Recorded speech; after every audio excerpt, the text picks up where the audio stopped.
మీరు పోలీసులా and drunk and drive నిర్వహిస్తూ ఉన్నారా? అయితే ఒక్కసారి ఆలోచించే ప్రయత్నం చేయండి. ఎందుకంటే రంగారెడ్డి జిల్లా యాచర్లలో కారు బీభత్సం సృష్టించింది.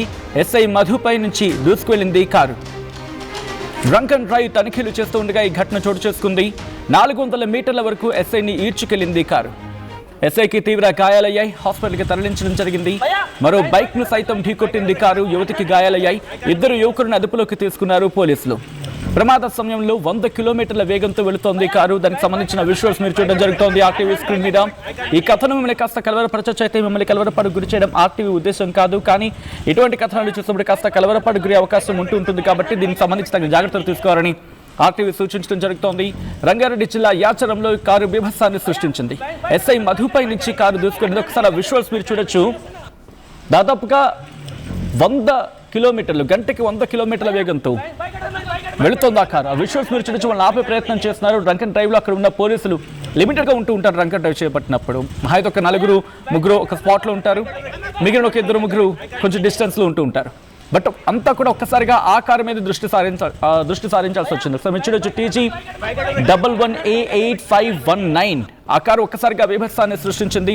డీటెయిల్ ఇన్ఫర్మేషన్ తెలుసుకునే ప్రయత్నం చేద్దాం. మా ప్రతినిధి మధు అప్డేట్స్ అందించేందుకు సిద్ధంగా ఉన్నారు. బట్ అంతకన్నా ముందు ఈ కథను మిమ్మల్ని కాస్త కలవరపరచొచ్చు. అయితే మిమ్మల్ని కలవరపాటుకు గురి చేయడం ఆర్టీవీ ఉద్దేశం కాదు. కానీ ఇటువంటి కథనాలు చూసినప్పుడు కాస్త కలవరపాటుకు గురి అవకాశం ఉంటుంది కాబట్టి దీనికి సంబంధించిన జాగ్రత్తలు తీసుకోవాలని ఆర్టీవీ సూచించడం జరుగుతోంది. This is distributing content video description is highly advised. మా ప్రతినిధి మధు అప్డేట్స్ అందించేందుకు సిద్ధంగా ఉన్నారు.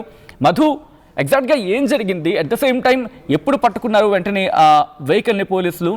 ఆ తర్వాత ఏం జరిగింది? జనరల్ గా డ్రంక్ అండ్ డ్రైవ్ అంటే హైదరాబాద్ నగరంలో పెద్ద ఎత్తున డ్రంక్ అండ్ డ్రైవ్ ఉంటుంది.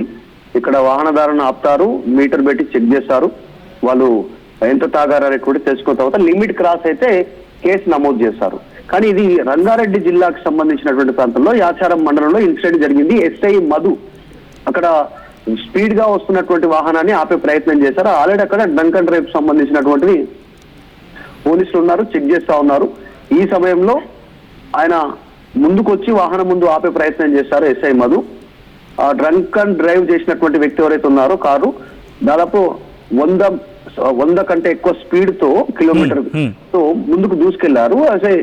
ఎస్ఐని కారుతో పాటు ఒక 400 మీటర్లు అంటే నియర్లీ 1/2 కిలోమీటర్ లాక్కెళ్లారు.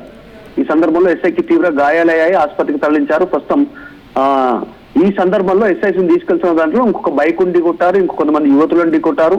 వీళ్ళందరూ గాయాల పాలయ్యారు. ఒకరి చేయి విరిగిపోయింది, 2 వీలర్ గాయపడింది. సో 100 కిలోమీటర్ల కంటే ఎక్కువ స్పీడ్ తో ముందుకు తీసుకెళ్లినటువంటి పైప్స్ ఎక్కడైతే డ్రంక్ అండ్ డ్రైవ్ లో దొరుకుతామనేటువంటిది నిందితులు ముందుకు వెళ్ళిపోయారు. ఎస్ఐ మధును చికిత్స నిమిత్తం ఆసుపత్రి తీసుకుపోయారు.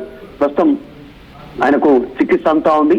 తిరిగి ఆయన పోలీస్ స్టేషన్ కి తీసుకెళ్లే ప్రయత్నం చేస్తారు. ఇదంతా కూడా యాచారం అంబేద్కర్ చౌరస్తాలో జరిగినట్టుగా రిపోర్ట్ అంతా ఉంది. దీనికి సంబంధించి కారులో ఉన్నటువంటి మరొక 2 ఉన్నారు. వీళ్ళంతా కూడా డ్రంక్ అండ్ డ్రైవ్ చేసి పోలీసులకు దొరకకుండా పారిపోయే ప్రయత్నం చేయడంలో భాగంగా ఎస్ఐని ఒక 400 మీటర్లు లాక్కెళ్ళినటువంటి పరిస్థితి. అంటే ఎస్ఐ కాస్త అదృష్టవశాత్తు ముందు ఉన్నటువంటి బానెట్ కి సంబంధించినటువంటి ముందున్నటువంటి ఆ ప్రాంతాన్ని పట్టుకోవడంతో ప్రాణాలతో బచాయించాడు. లేదంటే కారు కింద పడిపోయేటువంటి వాడు.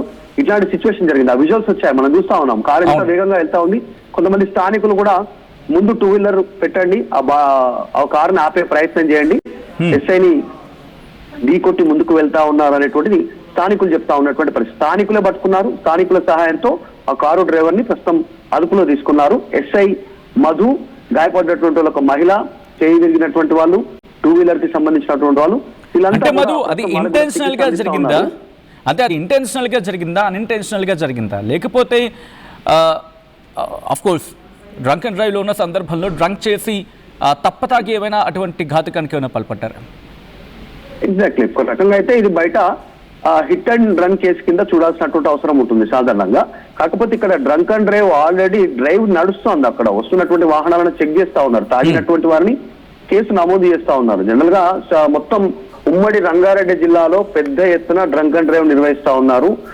ఫ్యూచర్ లో ప్రమాదాలను తగ్గించడానికి, ప్రజల్లో ఒక అవేర్నెస్ తీసుకురావడానికి ఒక పెద్ద ఎత్తున ఈ డ్రైవ్ నిర్వహిస్తా ఉన్నారు. చాలా రోజుల నుంచి జరుగుతున్నప్పుడు ఈ మధ్య కాలంలో ఇంకా కాస్త ఎక్కువైంది. మొన్న డిసెంబర్ నుంచి ఈ మధ్య కాలంలో ప్రతిరోజు పెడతా ఉన్నారు. సమయం సందర్భం అనేటువంటిది తావు లేకుండా ఖచ్చితంగా ఎవరైతే డ్రైవ్ చేస్తా ఉన్నారో వాళ్ళు డ్రంక్ చేసి ఉండొద్దు అనేటువంటి ఒక అవేర్నెస్ ప్రోగ్రామ్ కోసం ప్రభుత్వం తీసుకుంది నిర్ణయం. చాలా స్ట్రిక్ట్ గా తీసుకుంది.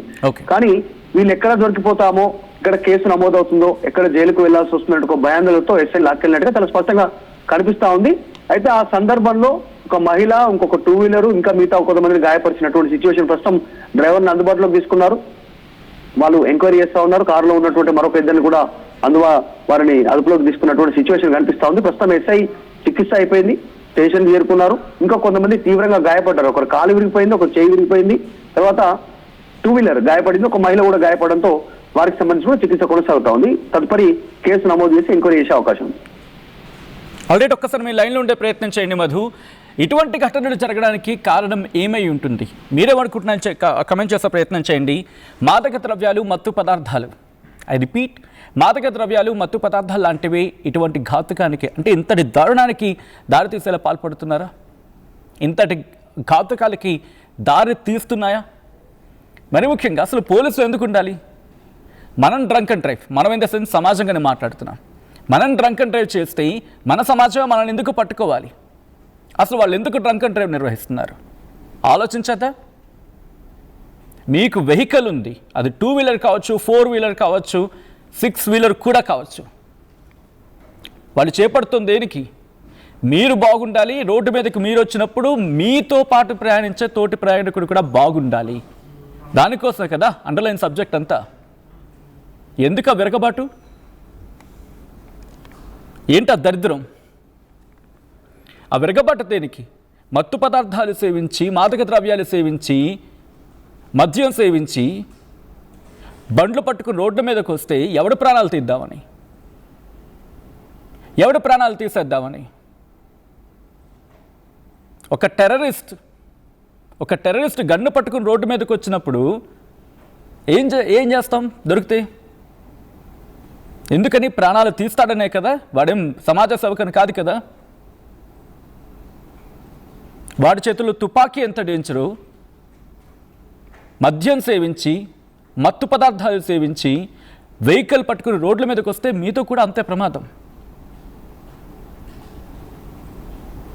దీంట్లో ఏమైనా అతిశయోక్తి ఉందా? ఆలోచించే ప్రయత్నం ఎందుకు చేయం మనం? గంజాయి, మాదక ద్రవ్యాల వాడకం పెరగడం వల్ల ఇలాంటి పరిస్థితులు ఏర్పడుతున్నాయా అని చెప్పి ఒక పోల్ని ఆర్టీవీ ముందు ఉంచినప్పుడు, ప్రేక్షకుల ముందు ఉంచినప్పుడు, వ్యూవర్స్ ముందు ఉంచినప్పుడు దాదాపుగా 80% ఏబో, మోర్ దెన్ 80% ఎస్ అంటున్నానంటే అర్థం చేసుకోవచ్చు. The gravity of the situation, the gravity of the scenario. Just understand. అంతెందుకు, హైదరాబాద్లోని మహానగరాల్లో కూడా రోడ్ల మీద వెళ్తూ ఉంటే ఐ థింక్ ఫ్రైడే నైట్ నుంచి స్టార్ట్ అవుతుంది. Friday night, Saturday night, Sunday night, ఈ టైంలో బయటకు వెళ్ళాలంటే, అంటే ఆఫీస్ నుంచి ఇళ్ళకి వెళ్ళాలంటే బ్యారికేడింగ్ ఉంటుంది మధ్యలో. చూస్తే కిలోమీటర్ అరౌండ్ ఈజీగా 100 మీటర్స్ వరకు వెహికల్స్ ఒకసారి అక్కడ స్టాక్ అయిపోతాయి, లైక్ నిల్చుడిపోతాయి. చూస్తే అక్కడ డ్రంక్ అండ్ డ్రైవ్ చేపడుతుంటారు. అసలు క్వశ్చన్ చేసుకోలేమా? మన కోసం ఏర్పడిన వ్యవస్థ, మన జాగ్రత్త కోసం అక్కడ నిల్చుంటే మన కోసమే కదా అది. ఆ కొనలు ఎందుకు ఆలోచించాం? వాడు ఏం చెప్తున్నారు? ఒకవేళ మీరు మద్యం సేవించుంటే మీ ఫ్రెండ్ని తీసుకెళ్ళండి. That's what they are saying, right? మీరు ఒక మద్యం సేవించుంటే మీ ఫ్రెండ్నో లేకపోతే ఆల్టర్నేటివ్ సేవ్ ప్లాన్ చేసుకోండి. మీకు సేఫ్, మీతో పాటు ప్రయాణించే తోటి ప్రయాణికులకు safe. I think last few months before Hyderabad లాంటి నగరంలో చూసాం, అర్ధరాత్రి తప్పతాకి పాపం ఉద్యోగం చేసుకుంటూ బైక్ మీద వెళ్తున్న వ్యక్తిని వెహికల్తో డాష్ ఇచ్చుకొని వెహికల్తో ఆ ప్రమాదానికి గురి చేస్తే ఆ కుటుంబం రోడ్డు మీద పడిపోలే? ఎవడు తాగాడు? ఎవడు వాహనం నడిపాడు? ఎవడు బలైపోయాడు?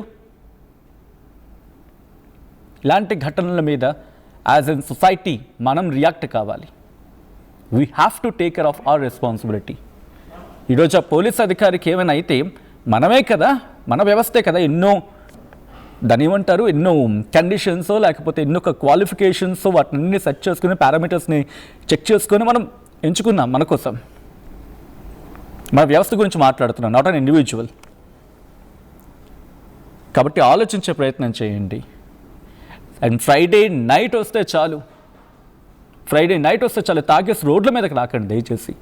ఒకవేళ రోడ్ల మీదకి రావాలనుకుంటే మీతో పాటు ఇంకెవరినైనా తెచ్చుకొని వాళ్ళ చేతికి స్టీరింగ్ ఇవ్వండి, వాళ్ళ చేతికి బైక్ డ్రైవింగ్ ఇవ్వండి. మీరు తాగి మా ప్రాణం మీద ఎందుకు పడతారు? This is what a common man questions all the time. And ఈ కథను మిమ్మల్ని కాస్త కలవరపరచచ్చు, బట్ ఇలాంటి కథనాలు చూసిన కాస్త కలవరపడే అవకాశం ఉంటుంది కాబట్టి దీనికి సంబంధించి తగిన జాగ్రత్తలు తీసుకోవాలని ఆర్టీవీ సూచించడం జరుగుతోంది.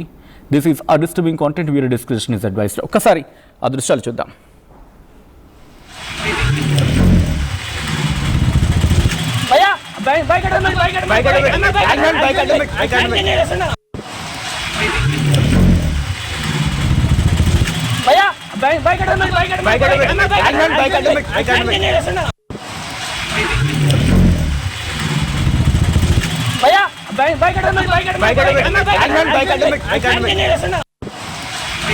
అసలైన తొలి వెలుగు.